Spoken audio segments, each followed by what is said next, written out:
जय जय रघुवीर समर्थ. समर्थ म्हणतात की नेहमी प्रयत्न करत राहावा. समर्थ म्हणतात की नेहमी प्रयत्न करत राहावा. प्रयत्न केल्यावर यश आपल्याला नक्कीच मिळणार आहे असं समर्थ आपल्याला इथे सांगतात.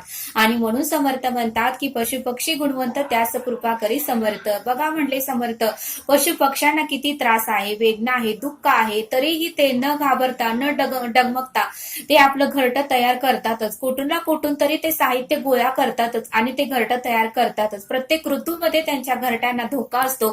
उन्हाळ्यामध्ये धोका असतो, पावसाळ्यात धोका असतो, हिवाळ्यात धोका असतो, तरीही ते हार न मानता आपलं घरटं तयार करतातच. आणि म्हणून समर्थ म्हणतात की प्रयत्न करणाऱ्याला अपयश कधीही येत नाही, एक ना एक दिवस यश येतच. आणि म्हणून समर्थ म्हणतात की तुम्ही सदैव प्रयत्न करा. प्रयत्न केला तरच आपल्याला यश मिळणार आहे. प्रयत्न न करता जर आपण हार मांडली तर आपल्याला यश हे आयुष्यभर कधीच मिळणार नाही असं समर्थ आपल्याला इथे म्हणतात. आणि म्हणूनच समर्थ म्हणतात की जे स्वतःवर विश्वास ठेवतो, म्हणून समर्थ म्हणतात की जो स्वतःवर विश्वास ठेवतो देवही त्याची मदत नक्कीच करतो. जो स्वतःवर विश्वास ठेवतो देवही त्याची नक्कीच मदत करतो. आणि म्हणून समर्थ म्हणतात की स्वतःवर विश्वास ठेवायला आपल्याला स्वतःवर विश्वास ठेवता आला पाहिजे असं समर्थ आपल्याला इथे सांगतात. आणि म्हणून समर्थ म्हणतात की स्वतःवर प्रेम करा. समर्थ म्हणतात की स्वतःवर प्रेम करा. आपण जर स्वतःवर प्रेम केलं तरच आपण इतरांवर प्रेम करू शकू असं समर्थ आपल्याला ते सांगतात. आणि म्हणून समर्थ म्हणतात की स्वतःला आनंद देण्याचा प्रयत्न करा, कारण आपल्या हृदयातही परब्रह्म आहे. आपण जर आनंदित राहिलो, स्वतःवर प्रेम केलं तर त्या परब्रह्मालाही आनंद होणार आहे असं समर्थ आपल्याला इथे सांगतात. आणि म्हणून समर्थ म्हणतात की प्रत्येकामध्ये सामर्थ्य आहे, प्रत्येकामध्ये शक्ती आहे, प्रत्येकाला आहे की हिरा म्हणूनच जन्माला घातलेला आहे. पण जो काही त्रास सहन करेल, वेदना सहन करेल, जो काही कष्ट करेल, स्वतःला जिजवेल, तोच ह्या आयुष्यामध्ये चमकेल असं समर्थ आपल्याला इथे सांगतात. पण समर्थ म्हणतात की ज्याने कुठल्याही प्रकारचा त्रास सहन केला नाही, कुठल्याही प्रकारचा प्रयत्न केला नाही तर तो चमकणार नाही असं समर्थांनी आपल्याला इथे सांगितलं. आणि म्हणून समर्थ म्हणतात की प्रत्येकाला हिरा म्हणूनच जन्माला घातलेला आहे. जो कष्ट करेल, प्रयत्न करेल, तो चमकणारच आहे असं समर्थांनी आपल्याला इथे सांगितलं. आणि समर्थ आपल्याला एक बोध देतात. एका शेतकऱ्याकडे एक बैल होता. एका शेतकऱ्याकडे एक बैल होता आणि त्या बैलावर त्याचं खूप प्रेम होतं. तो त्याला नेहमी चारा घालायचा, पाणी घालायचा, पेंड सरकी घालायचा आणि जे काही त्याला आवडते ते सर्व काही तो शेतकरी त्या बैलाला घालत होता. पण बैल मात्र खूप वर्ष झालं नुसतंच खात बसायचा आणि तो शेतामध्ये कोणत्याही प्रकारचं काम करत नव्हता, नांगरणी करत नव्हतं, नुसतं बसायचा. त्यावेळेस मात्र त्या शेतकऱ्याला फार राग येत होता. त्या शेतकऱ्याला फार वाईट वाटायचं, राग यायचं. पण करणार तरी काय असं त्याला वाटू लागलं. मग एक दिवशी त्याला वाटू लागलं की आपण नुसतीच ह्याची सेवा करतोय, पण हा मात्र मला थोडीफार सुद्धा शेतामध्ये मदत करत नाही. मला हे थोडीफार सुद्धा हा बैल शेतामध्ये मदत करत नाही असं त्या शेतकऱ्याला वाटू लागलं. आणि त्या शेतकऱ्याने एक मोठा निर्णय घेतला आणि तो शेतकरी म्हणाला की ह्या बैलाला आपण विकून टाकायचं. आणि त्याने 2-3 जणांना सांगितलंही की माझा बैल विकायचा आहे. आणि दोघं तिघं ते बैल पाहण्यासाठी आले. पण ज्या वेळेस बैलाला कळालं की आपला मालक आपल्याला विकत आहे, त्यावेळेस मात्र त्या बैलाला दुःख झालं. पण त्याचा पूर्णपणे विश्वास त्या परब्रह्मावर होता, त्या ईश्वरावर होता. तोही म्हणला आपण प्रयत्न करूया.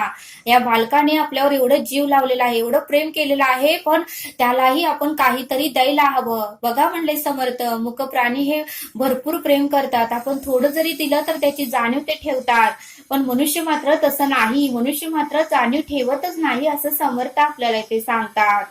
मग ज्यावेळेस बैलाला कळालं की आपला मालक आपल्याला विकणार आहे, त्याला समजलं. बरेच जण आले, बैलाला बघितलं, बैलाची किंमत विचारली. असे 8 दिवस गेल्यानंतर मात्र बैलाच्या डोळ्यातून अश्रू येऊ लागले की एवढे वर्ष आपण इथे राहिलो, एवढे वर्ष ह्या मालकाने आपली सेवा केली, आपण मात्र त्याला काहीच देऊ शकत नाही आणि म्हणूनच आपला मालक आपल्याला विकत आहे. त्यावेळेस मात्र बैलामध्ये सामर्थ्य आलं, शक्ती आली आणि त्यावेळेस मात्र बैल उठून उभा राहिला आणि एवढं जोरात पळू लागला की तो शेतकरी बघून हैराणच झाला.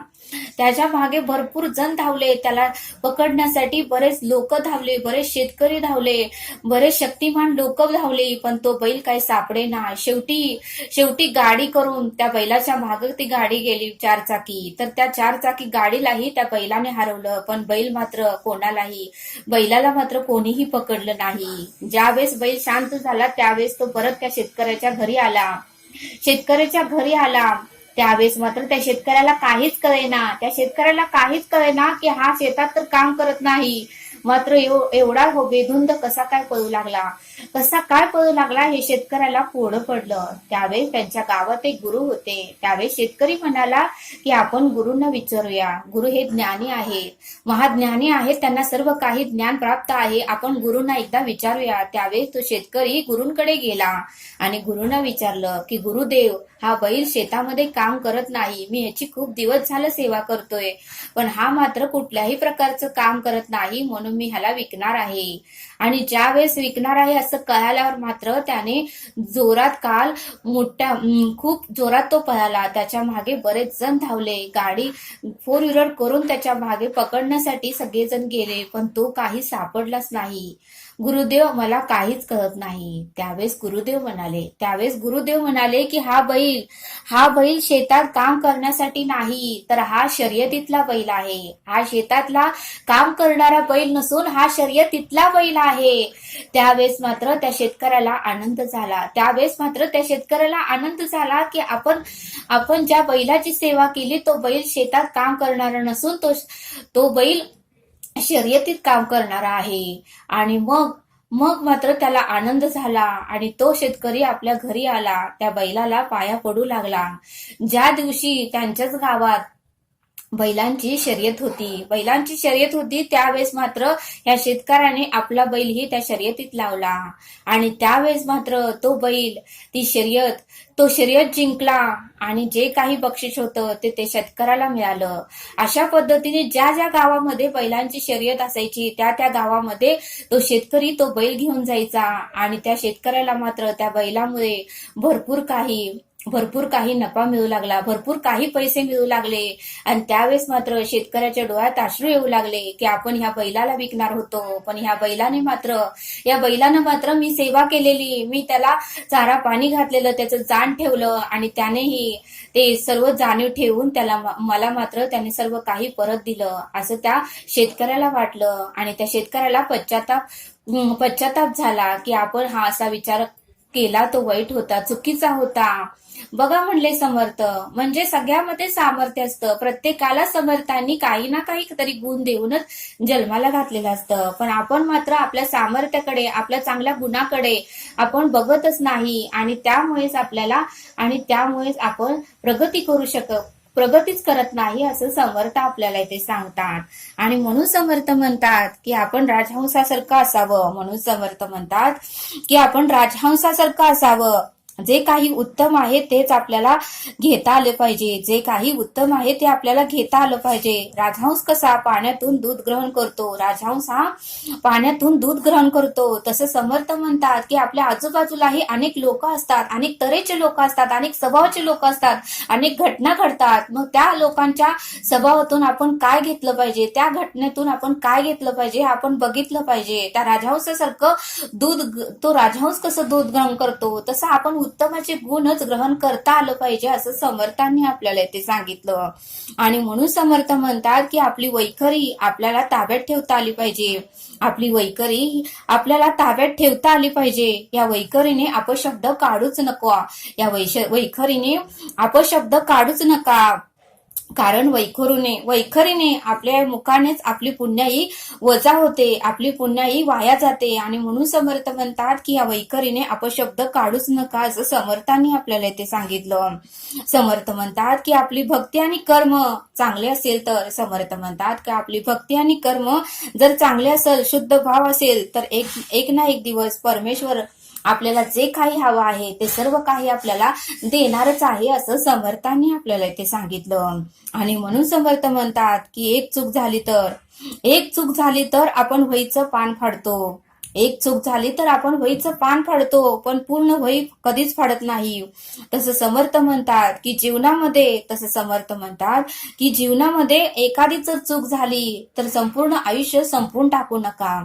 एखादी चूक झाली तर ती चूक सुधारण्याचा प्रयत्न करा, पण आपलं आयुष्य संपून टाकू नका. हे अनमोल देह आहे, 84 योनीतून आपल्याला प्राप्त झाला आहे आणि या देहाचं आपल्याला सोनं करायचं आहे. आणि म्हणून समर्थ म्हणतात की एखादी चूक आपल्याकडून घडली तर ती सुधारण्याचा प्रयत्न करा, आयुष्य संपवण्याचा तुम्ही विचार करू नका, असं समर्थ आपल्याला इथे सांगतात.